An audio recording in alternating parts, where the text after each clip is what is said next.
અને જેને જેને મળી ને એને ખબર નથી રહી કે મેલડી ક્યારે મળી છે. એક મેલડી મળે ત્યારે ખબર ન પડે ને એક તમારા માથામાં સફેદ વાળ આવે ઈ તમને કોઈને ખબર ન પડે. આ મેલડી એવી છે સાહેબ. ભાવિકા જેવા નાના એવા પોતાની બાળ ભાષાની માલમાં માની ભક્તિ કરી. રાજાના રાજ દરબારની માલમાં ખબર પડી કે ભાઈ ફલાણાની દીકરી તો બહુ ભક્તિવાન છે. રાજા કે ન હોય બોલાવો મારા રાજમહેલની માલમાં.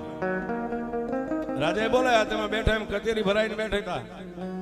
કાવા કહુંબા થાય, મારા હમ તમારા હમ થાય, ઉંદર માથે મીંદડી તેતરની માથે બાજ આવી કહુંબાની ઝપટું વાગતી ગરીબ માણાની દીકરીને બોલાવી છે. બોલાવી પણ કેવી આવીને પહેલા તો નાની એવી સુંદરી હતી. સુંદરીનો શેડો હાથમાં લઈને બાપુને કીધું, બાપુ જય માતાજી.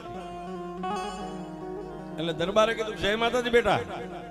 ફલાણા ભાઈ ની દીકરી છો? આ ભક્તિ કરે કે આ કોની? મેલડી ની કરું. ઓ મેલડી ની ભક્તિ. મેલડી તને મળી કે? આ બાપુ ઘણી વાર મળી. મેલડી હોય કેવી મને દેખાડ. રાજા કે છે.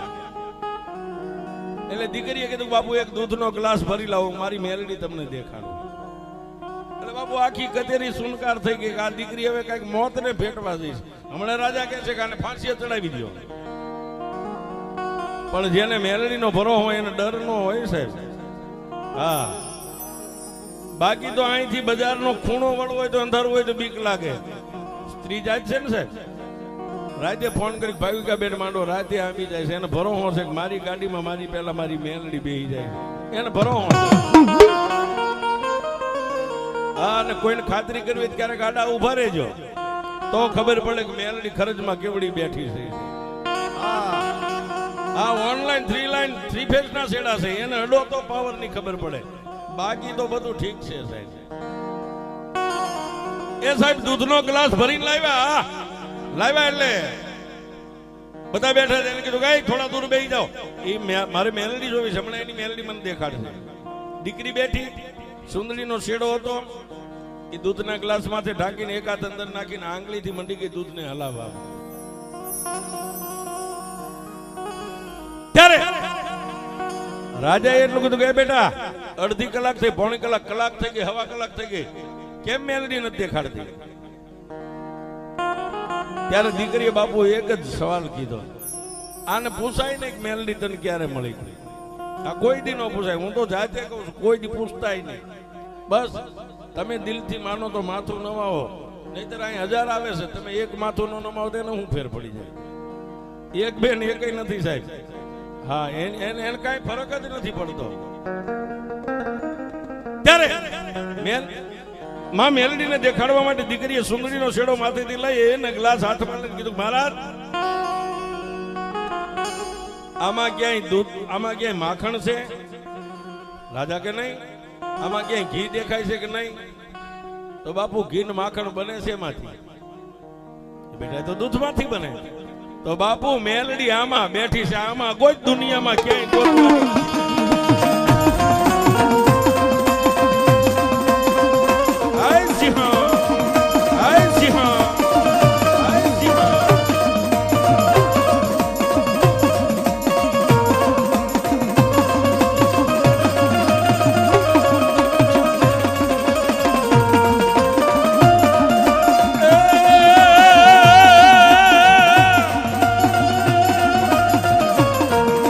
ભક્તિ કરો પાતાળ મન પ્રગટ હોય આકાશ.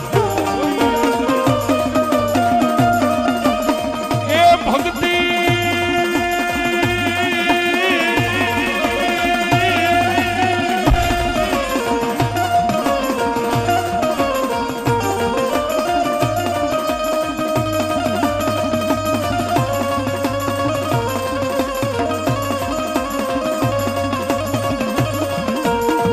ભક્તિ કરો પાતાળ મન પ્રગટ હોય આકાશ. એ ઓલી દાબી ડૂબી મારી કોઈ દી નો રહે.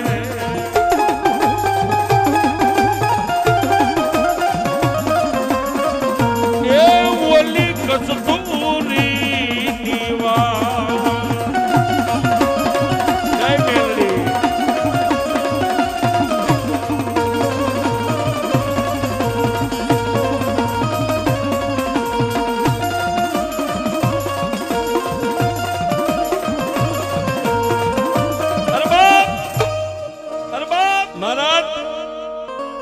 તમને નથી દેખાતું પણ મને આમાં ઘી દેખાય છે અને માખણ દેખાય છે.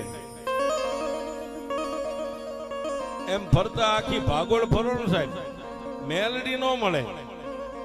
મેલડી તમારા ભીતરમાં બેઠી છે, એના દરવાજાને ખોલો એટલે મેલડી તમારી સામે છે.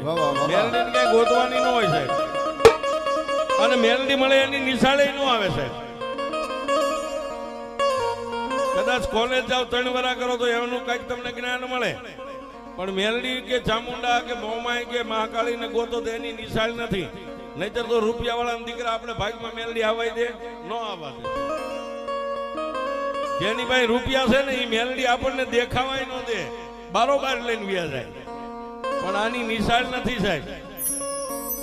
પણ રાતે હુતા હુતા જો શ્વાસે શ્વાસે શ્વાસે મેલડી નું રટન હાલતું હોય ને તો મેલડી કે હું તારી સામે જ છું, મને ક્યાંય ગોતવાની જરૂર નથી.